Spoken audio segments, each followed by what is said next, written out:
আমাদের পড়শি দেশ ভুটান এই মুহূর্তে মাথা ব্যথার অন্যতম কারণ হয়ে দাঁড়িয়েছে উত্তরবঙ্গের জন্য। আরো স্পষ্ট করে বলতে হয় ভুটানের 76টি নদী এই মাথা ব্যথার মূল কারণ। প্রতি বছর ভুটানের এই সব নদী থেকে বিপুল পরিমাণ জলরাশি নিচের দিকে নেমে আসে আর আমাদের উত্তরবঙ্গে এসে বন্যা পরিস্থিতির তৈরি করে। এইভাবেই প্রতি বছর ভুটানের জলে ক্ষতিগ্রস্ত হয় উত্তরবঙ্গ।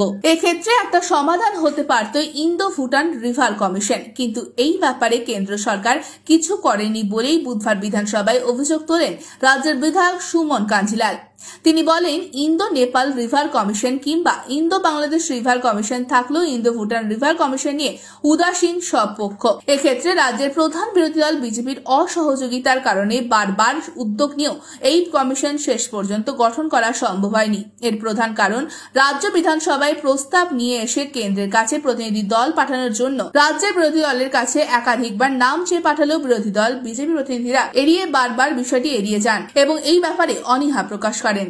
এই প্রসঙ্গে বিধায়ক সুমন কাঞ্জিলাল বিজেপিকে উদ্দেশ্য করে আরো বলেন, আপনাদের পুরো বিষয়টাই কিন্তু রাজ্যের মানুষ দেখছেন। ব্যুরো রিপোর্ট, আজ বাংলা।